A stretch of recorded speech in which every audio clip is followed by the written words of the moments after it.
नमस्कार दोस्तों, चलिए जान लेते हैं उत्तर प्रदेश की छोटी बड़ी खबरें सिर्फ 5 मिनट में। और वीडियो पसंद आए तो लाइक जरूर कर देना और चैनल को सब्सक्राइब करना ना भूले। मैलानी नानपारा रेल ट्रैक को हेरिटेज रूट घोषित। दुधवा नेशनल पार्क के बीच से गुजरने वाला 171 किलोमीटर लंबा मैलानी नानपारा रेलवे ट्रैक कब हेरिटेज रूट के रूप में घोषित किया गया है। यह पुराना मीटर गेज ट्रैक न सिर्फ ऐतिहासिक महत्व रखता है, बल्कि यह क्षेत्र जैव विविधता से भी भरपूर है। रेलवे मंत्रालय ने इस रूट को संरक्षित करने और पर्यटन को बढ़ावा देने के लिए विशेष योजना बनाई है। आने वाले समय में यहां हेरिटेज टूरिज्म ट्रेनें चलाने की योजना है, जिससे आसपास के गांवों में रोजगार के नए अवसर भी बनेंगे। प्रयागराज में मिलावटी कफ सिरप पर सख्त कार्रवाई। हाल ही में कई राज्यों में बच्चों की मौत के मामलों में संदिग्ध कफ सिरप का नाम सामने आने के बाद प्रयागराज प्रशासन हरकत में आ गया है। कोल्ड ड्रिफ्ट समेत कई सिरपों की सैंपलिंग और जांच शुरू हो चुकी है। दवा दुकानों को सख्त निर्देश दिए गए हैं कि बिना वैध प्रमाण के कोई भी सिरप न बेचें और संदिग्ध स्टॉक तुरंत जमा करें। स्वास्थ्य विभाग की टीमें जिले भर में रैंडम छापेमारी कर रही है, ताकि लोगों की सेहत से खिलवाड़ करने वालों पर अंकुश लगाया जा सके। जावेद हबीब पर 100 रुपये करोड़ के क्रिप्टो फ्रॉड में 23 प्रसिद्ध हेयर स्टाइलिस्ट जावेद हबीब और उनके परिवार के खिलाफ पश्चिमी यूपी में एक बड़े क्रिप्टो घोटाले में 23 एफआईआर दर्ज की गई है। आरोप है कि उन्होंने निवेशकों को झूठे वादों से बिटकॉइन जैसी करेंसी में निवेश करने को कहा और फिर रकम हड़प ली। पुलिस ने परिवार के खिलाफ लुकआउट नोटिस जारी कर दिया है, ताकि वे देश छोड़कर भाग न सकें। एसटीएफ और आर्थिक अपराध शाखा अब इन लेनदेन की गहराई से जांच कर रही है। नमो 108 कमल अब यूपी में खिलेगा। CSIRNBRI ने 108 पंखुड़ियों वाला एक खास किस्म का कमल विकसित किया है। नमो 108 यह फूल न केवल देखने में आकर्षक है, बल्कि धार्मिक दृष्टि से भी इसका विशेष महत्व है। अब इसे पूरे उत्तर प्रदेश में व्यावसायिक स्तर पर लगाने की तैयारी की जा रही है। लखनऊ में पहले चरण की शुरुआत हो चुकी है और सरकार का लक्ष्य है कि इस फूल को स्थानीय किसानों के लिए आय का नया स्रोत बनाया जाए। ग्राम पंचायतों में अब आधार सेवाएं शुरू। ग्रामीण इलाकों के लोगों को अब आधार कार्ड के लिए शहरों के चक्कर नहीं लगाने होंगे। यूपी सरकार ने फैसला लिया है कि ग्राम पंचायत सचिवालयों में ही आधार कार्ड बनवाने और अपडेट करने की सुविधा दी जाएगी। शुरुआत में यह योजना 2500 पंचायतों में लागू होगी, जिसे बाद में पूरे राज्य में फैलाया जाएगा। इससे न केवल ग्रामीणों को समय और पैसा बचेगा, बल्कि डिजिटल सेवाओं की पहुंच भी गांव-गांव तक बढ़ेगी। मुजफ्फरनगर में नया तकनीकी शिक्षा केंद्र सीट। मुजफ्फरनगर में टाटा टेक्नोलॉजीज के सहयोग से एक आधुनिक centre for innovation, incubation and industry 4.0 training seat की स्थापना की जा रही है। इस केंद्र में robotics, artificial intelligence, drone technology जैसी आधुनिक स्किल्स की ट्रेनिंग दी जाएगी। 226 रुपये करोड़ की लागत से बन रहा यह संस्थान फरवरी 2026 तक तैयार होने की उम्मीद है। इसका उद्देश्य युवाओं को नई टेक्नोलॉजी में निपुण बनाकर रोजगार के अवसर बढ़ाना है। लखनऊ में कांशीराम पुण्यतिथि कार्यक्रम पर सुरक्षा के कड़े इंतजाम। लखनऊ में बहुजन समाज पार्टी के बड़े कार्यक्रम के लिए प्रशासन ने कमर कस ली है। करीब 2100 से ज्यादा पुलिसकर्मियों को सुरक्षा और यातायात व्यवस्था में तैनात किया गया है। भीड़-भाड़ को देखते हुए खास ट्रैफिक डायवर्जन प्लान बनाया गया है। ड्रोन कैमरे और कंट्रोल रूम के जरिए पूरे आयोजन पर निगरानी रखी जा रही है, ताकि कार्यक्रम शांतिपूर्ण ढंग से संपन्न हो। फर्रुखाबाद एयरस्ट्रिप पर प्राइवेट जेट हादसा। फर्रुखाबाद के एयरस्ट्रिप पर एक प्राइवेट जेट टेक ऑफ के दौरान रनवे से फिसल गया। बताया जा रहा है कि पायलट ने अचानक नियंत्रण खो दिया और विमान पास की झाड़ियों में जा घुसा। राहत की बात यह रही कि इस हादसे में किसी को कोई चोट नहीं आई। DGCA की टीम मौके पर पहुंच गई है और सुरक्षा जांच की जा रही है, ताकि भविष्य में ऐसे हादसे न हों। STF ने होम लोन फ्रॉड में 2 गिरफ्तार किए। लखनऊ में STF ने एक ऐसे गैंग का पर्दाफाश किया है जो फर्जी दस्तावेज बनाकर लोगों को होम लोन के नाम पर ठगता था। गिरोह के 2 सदस्य पकड़े गए हैं, जिनके पास से कई फर्जी आधार कार्ड, पैन कार्ड और ड्राइविंग लाइसेंस मिले हैं। यह गिरोह बैंकों को भी चकमा देकर करोड़ों रुपए हड़प चुका है। पुलिस अब उनके दुर्घटना पीड़ित की मदद करने वालों को 25,000 रुपये इनाम। उत्तर प्रदेश सरकार ने सड़क हादसों में घायलों को गोल्डन ऑवर यानी पहले 1 घंटे में अस्पताल पहुंचाने वाले नागरिकों को 25,000 रुपये इनाम देने की योजना लागू की है। इस स्कीम का उद्देश्य है कि लोग हादसा देखने पर मदद से पीछे न हटें। सरकार ने स्पष्ट किया है कि मदद करने वालों से कोई पुलिस पूछताछ या कानूनी कार्रवाई नहीं की जाएगी। इससे सड़क सुरक्षा को बढ़ावा मिलेगा। दुधवा नेशनल पार्क के बीच से गुजरने वाला 171 किलोमीटर लंबा मैलानी नानपारा रेल ट्रैक अब हेरिटेज रूट घोषित हो गया है। ये ट्रैक ब्रिटिश शासनकाल में बनाया गया था और करीब 100 साल से भी ज्यादा समय से उत्तर प्रदेश के तराई इलाकों को जोड़ता आ रहा है। कई गांवों और कस्बों की जिंदगी इसी ट्रैक पर चलती रही है। रेल मंत्रालय ने इस रूट को सिर्फ परिवहन का साधन नहीं, बल्कि भारत की ऐतिहासिक धरोहर और इको टूरिज्म की पहचान के रूप में संरक्षित करने का फैसला लिया है। अब इस रूट पर विशेष हेरिटेज ट्रेनें चलाने की योजना है, जिनमें पर्यटक दुधवा के जंगल, दुर्लभ वन्यजीव और प्राकृतिक सुंदरता का आनंद ले सकेंगे। इससे स्थानीय लोगों के लिए गाइडिंग, होमस्टे, हस्तशिल्प और लोक संस्कृति से जुड़ा पर्यटन रोजगार भी बढ़ेगा। प्रयागराज में स्वास्थ्य विभाग ने नकली और मिलावटी कफ सिरप पर नकेल कसनी शुरू कर दी है। हाल ही में कुछ राज्यों में बच्चों की मौत के मामलों में संदिग्ध कफ सिरप का नाम सामने आने के बाद यूपी में भी सतर्कता बढ़ गई है। कोल्ड्रिफ समेत कई ब्रांडों के सिरप की सैंपलिंग की जा चुकी है और इनकी लैब में जांच चल रही है। हेल्थ डिपार्टमेंट ने दवा दुकानों को सख्त आदेश दिया है कि बिना वैध अनुमति के कोई भी दवा या सिरप न बेची जाए।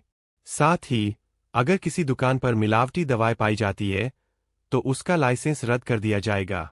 छापेमारी टीमों को जिले के सभी मेडिकल हब में तैनात कर दिया गया है। प्रशासन का कहना है, दवाओं से बच्चों की जिंदगी से खिलवाड़ बर्दाश्त नहीं किया जाएगा। पश्चिमी यूपी में एक चौंकाने वाला मामला सामने आया है। प्रसिद्ध हेयर स्टाइलिस्ट जावेद हबीब और उनके परिवार के खिलाफ 100 करोड़ रुपए के बड़े क्रिप्टो घोटाले में 23 एफआईआर दर्ज की गई है। आरोप है कि उन्होंने एक खास कंपनी के जरिए लोगों को क्रिप्टो करेंसी में निवेश करवाया, बड़े रिटर्न का झांसा दिया और फिर पैसा लेकर फरार हो गए। कई पीड़ितों ने बताया कि उन्हें सेमिनारों में बुलाकर महंगी गाड़ियों, प्रेजेंटेशन और फर्जी दस्तावेज दिखाकर प्रभावित किया गया। लोगों ने लाखों करोड़ों रुपए लगाए और फिर कंपनी ने संपर्क तोड़ दिया। एसटीएफ और आर्थिक अपराध शाखा अब इस घोटाले की गहराई से जांच कर रही है।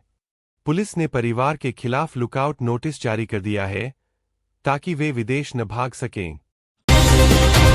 लखनऊ स्थित सीएसआईआरएनबीआरआई ने 108 पंखुड़ियों वाला एक अद्भुत कमल विकसित किया है, नमो 108। यह फूल धार्मिक दृष्टि से खास माना जा रहा है क्योंकि 108 संख्या हिंदू धर्म में पवित्र मानी जाती है। अब इसे यूपी के कई जिलों में व्यावसायिक स्तर पर उगाने की तैयारी है। कृषि विभाग का कहना है कि इस फूल की मांग मंदिरों, सजावट और निर्यात बाजार में बहुत अधिक है। इसके जरिए किसानों को परंपरागत खेती के अलावा एक नई आय का जरिया मिलेगा। लखनऊ में इसका पहला पौधारोपण शुरू हो चुका है और इसे जलाशयों, तालाबों में उगाया जाएगा। गांवों में रहने वाले लोगों को अब आधार कार्ड बनवाने या अपडेट कराने के लिए शहरों के चक्कर नहीं लगाने पड़ेंगे। यूपी सरकार ने ग्राम पंचायत सचिवालयों में ही आधार सेवा केंद्र खोलने का फैसला लिया है। शुरुआती चरण में 2500 पंचायतों में ये सुविधा शुरू की गई है। इसके जरिए ग्रामीण आसानी से अपने दस्तावेज अपडेट करा सकेंगे और सरकारी योजनाओं में पंजीकरण तेजी से कर पाएंगे। पंचायतों में डिजिटल सेवाओं की पहुंच बढ़ने से ग्रामीण भारत में ई-गवर्नेंस को मजबूती मिलेगी। सरकार का लक्ष्य है कि 2026 तक ये सुविधा राज्य की हर पंचायत में उपलब्ध हो। मुजफ्फरनगर में टाटा टेक्नोलॉजीज के सहयोग से centre for innovation, incubation and industry 4.0 training seat का निर्माण तेजी से चल रहा है। 226 रुपये करोड़ की लागत से बन रहा यह आधुनिक तकनीकी संस्थान फरवरी 2026 तक तैयार होगा। इस केंद्र में युवाओं को drone technology, robotics, artificial int. Lucknow में बहुजन समाज पार्टी द्वारा आयोजित कांशीराम पुण्यतिथि कार्यक्रम को लेकर पुलिस और प्रशासन पूरी तरह अलर्ट पर है। करीब 2100 पुलिसकर्मी सुरक्षा में लगाए गए हैं। ड्रोन कैमरों और कंट्रोल रूम से हर गतिविधि पर नजर रखी जा रही है। कार्यक्रम में बड़ी संख्या में कार्यकर्ताओं की भीड़ उमड़ने की संभावना है, इसलिए ट्रैफिक डायवर्जन का खास प्लान बनाया गया है। प्रशासन का कहना है कि सुरक्षा के साथ साथ आम लोगों की आवाजाही पर असर न पड़े, इस पर खास ध्यान दिया जा रहा है। फर्रुखाबाद एयरस्ट्रिप पर एक प्राइवेट जेट टेकऑफ के दौरान रनवे से फिसल गया। विमान का पिछला हिस्सा असंतुलित हो गया और वह पास की झाड़ियों में जा घुसा। हालांकि राहत की बात यह रही कि विमान में सवार सभी लोग सुरक्षित रहे। डीजीसीए की टीम ने मौके पर पहुंचकर हादसे की जांच शुरू कर दी है। इस घटना ने फिर से छोटे एयरस्ट्रिप की सुरक्षा और टेक्निकल मेंटेनेंस पर सवाल खड़े कर दिए हैं। लखनऊ में एसटीएफ ने एक ऐसे गैंग को पकड़ा है जो फर्जी दस्तावेज बनाकर होम लोन के नाम पर लोगों को ठगता था। 2 आरोपी गिरफ्तार किए गए हैं, जिनके पास से कई नकली पैन कार्ड, आधार कार्ड और बैंक पेपर बरामद हुए हैं। यह गैंग बैंकों को भी गुमराह कर करोड़ों रुपए निकाल चुका है। पुलिस अब इस नेटवर्क के बाकी सदस्यों की तलाश कर रही है। पिछले कुछ महीनों में ऐसे मामलों में बढ़ोतरी हुई है, इसलिए आम लोगों को सतर्क रहने की सलाह दी गई है। उत्तर प्रदेश सरकार ने एक बहुत ही सराहनीय योजना लागू की है। अब जो भी नागरिक किसी सड़क हादसे में घायल व्यक्ति को गोल्डन ऑवर यानी पहले 1 घंटे में अस्पताल पहुंचाएगा, उसे 25,000 रुपये का इनाम दिया जाएगा। इसके साथ ही उस व्यक्ति से कोई पुलिस पूछताछ या कानूनी झंझट नहीं होगी। इसका उद्देश्य है कि लोग डर के कारण मदद करने से पीछे न हटें। सरकार का मानना है कि समय पर मिली मदद से कई जानें बच सकती है। अयोध्या में इस बार दीपोत्सव 2025 को लेकर माहौल बेहद खास है। रामलला के भव्य मंदिर के उद्घाटन के बाद यह पहला दीपोत्सव है, इसलिए सरकार और प्रशासन ने इसे ऐतिहासिक बनाने की ठान ली है। इस बार सरयू घाट पर 25 से 30 लाख दिए जलाने का लक्ष्य रखा गया है, जो पिछले वर्ष के रिकॉर्ड को तोड़ सकता है। पूरे अयोध्या को रंग-बिरंगी लाइटों, फूलों की सजावट और रामायण से प्रेरित झांकियों से सजाया जा रहा है। रामपथ, हनुमानगढ़ी, राम जन्मभूमि परिसर और सरयू घाट पर विशेष लाइट शो की तैयारी की गई है। मुख्यमंत्री योगी आदित्यनाथ खुद दीपोत्सव की तैयारियों की मॉनिटरिंग कर रहे हैं। उन्होंने अधिकारियों को निर्देश दिया है कि व्यवस्था में कोई कमी न रह जाए, चाहे वह सुरक्षा हो, ट्रैफिक हो या श्रद्धालुओं की सुविधा। सुरक्षा की दृष्टि से पूरे शहर में 5,000 से अधिक पुलिसकर्मी तैनात होंगे। 200 से अधिक सीसीटीवी कैमरों और ड्रोन से निगरानी की जाएगी। ट्रैफिक व्यवस्था को लेकर खास प्लान बनाया गया है, ताकि लाखों श्रद्धालु बिना परेशानी के दर्शन कर सकें। पर्यटन विभाग का मानना है कि इस बार दीपोत्सव में देश-विदेश से लाखों पर्यटक पहुंचेंगे। होटल, धर्मशालाएं और लंगर समितियां श्रद्धालुओं की सुविधा के लिए तैयार है। अयोध्या का यह दीपोत्सव न सिर्फ धार्मिक, बल्कि आर्थिक और सांस्कृतिक दृष्टि से भी बड़ा आयोजन बन गया है। उत्तर प्रदेश में मौसम ने एक बार फिर करवट ले ली है।